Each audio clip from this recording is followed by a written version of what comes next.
Hey, it's Kobra here at MaddenGuides.com, and for this video breakdown, I'm going to take a look at a defense out of the nickel 2-4 load mug that's going to bring a four-man pass rush that gets B-gap pressure.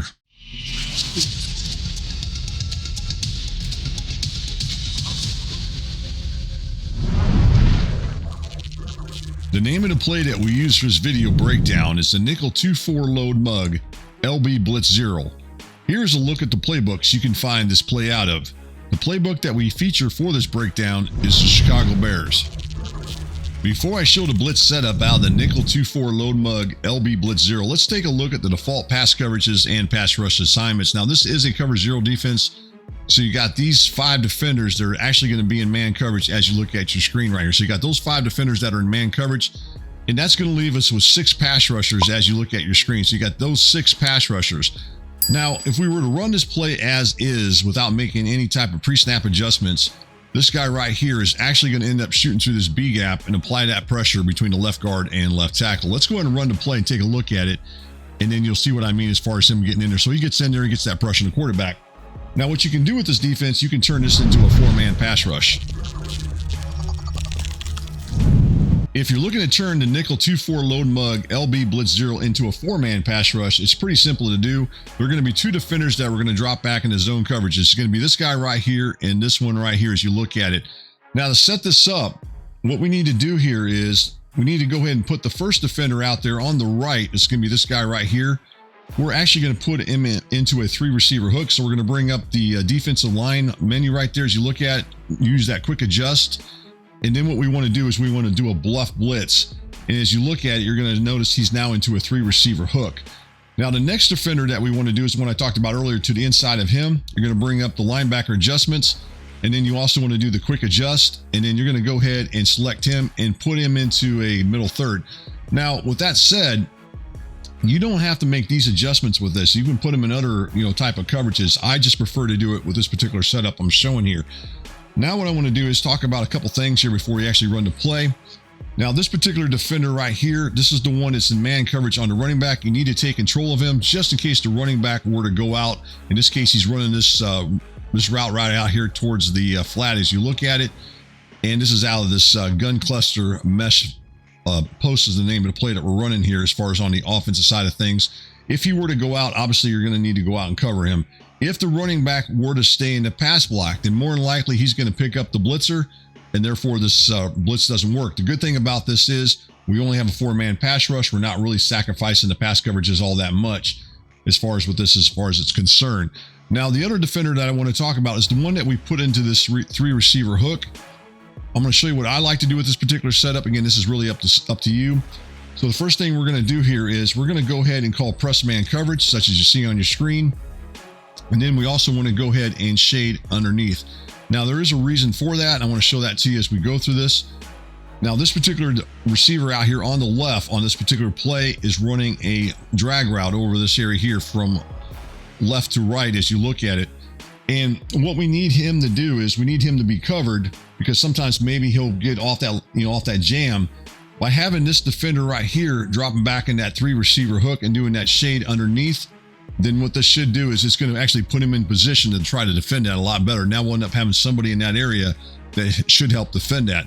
So what I want to do now is I actually want to go ahead and run this play, take a look at it, see if we can get that B-gap pressure on the quarterback, and take a look at it right here as we go through it. So let's see if we can get that pressure coming from that linebacker, shoot through that left guard and left tackle. Again, it's this linebacker right here as you look at your screen right there. Let's go ahead and run the play and see what happens with it, and see if we can get that pressure on the quarterback. And right there, you can see he gets that pressure on the quarterback. Now, don't forget, what I really need to do is actually go out there and cover that one receiver, but I didn't as far as a running back. I was watching the blitz. But let's go into the X and O's of the play and take a look at it, and you can see how this one works. From the All-22 and instant replay, we can get a better idea exactly how the X and O's of this particular play, called the nickel 2-4 load mug LB Blitz 0, sets up as far as what the setup that we're showing here. Now, what we're trying to do is we're still trying to get this B-gap pressure coming from this linebacker right here, but we're looking to get just a 4-man pass rush coming from these 4 defenders right here as you look at it. And therefore, we're going to have 2 other defenders now that are going to be dropping back into pass coverage, particularly zone coverage. So we've got these 2 defenders here that are going to be dropping back. This guy right here, we put him into a 3-receiver hook.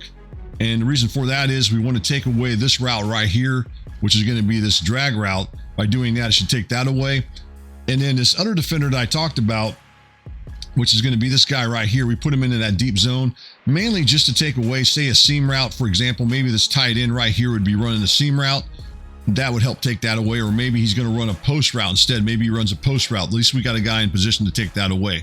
So that's the idea of that. Now, with that said, the downside of this particular setup I'm showing is, say that this guy on the outside right here, where maybe to run a, say he runs a corner route, we're not really going to have anybody in position to defend that, except for the guy that's covering him. Same thing on the other side. Say that this guy was running a corner route to the outside here, or even say a seam route. Maybe he's running a seam route. It's going to be a one-on-one coverage. So that's going to be the downside of that as far as with that, because we don't really have anybody, patrolling the outside as far as with that coverage is concerned. Now, the other guy I talked about earlier was this guy right here. If this running back were to stay in the pass block, such as you see on the screen, more than likely it's going to take that away. If you were to go out now here in the video, actually don't go out and cover him, but make sure you go out and cover him as far as with this to make sure this works. That way he's not as open. Obviously, you'd want to cover him. Now, as far as with this blitz, let's go ahead and take a look at it and see what happens with it. And you can see right there as you look at it, what we got going on here is this defensive pass rusher right here, this defensive lineman. He's going to slant to the inside, and what that's going to do is it's going to force this left guard to block to the inside. And then over here, this guy right here, which is going to be this outside pass rusher, it's going to get this offensive lineman right there, the left tackle, to look to block him, as you can look at it. And then it's going to create that a nice B gap that we can get pressure on the quarterback. Now, I will say on occasion, this left guard may not slide in as far as we want, and he may end up picking up that blitz anyways, but I do want to point that out to you. But as it is, we've got nice coverage right there, and everything that I wanted to do is pretty much designed pretty good. The only downside I can see right now, obviously, is going to be this guy right here. The press didn't hold up very well. This guy's trailing. That's going to be a downside as you look at it. And then the other thing I talked about earlier was this running back right here. Make sure you go out and cover him with that defender that you're in control of. Now, as far as the rest of it, this guy here is covered, which is what we wanted to do. I want to take away that, this guy right here, the one coming across on that drag route, is covered right there. As you can see, he's got this guy right here covering him in man coverage, plus this other defender that we put in that 3-receiver hook. He's in perfect position to defend that. All right, so there you go. There's the sack right there. The pass coverages are pretty good, as I mentioned. I am a little concerned with this on the outside, but, other than that, it's pretty good. All right, that's a wrap as far as with this particular blitz setup. Just wanted to show you how you get some pressure on the quarterback from the linebacker that's shooting through that B gap between the left guard and left tackle. Plus, you end up dropping 2 extra defenders in the pass coverages, which will help take away some of the other routes that your opponent might throw at you. Thank you for watching. If you found this video helpful, don't forget to subscribe, like, share, and comment for more Madden guides, strategy, and tips content. See you in the next video.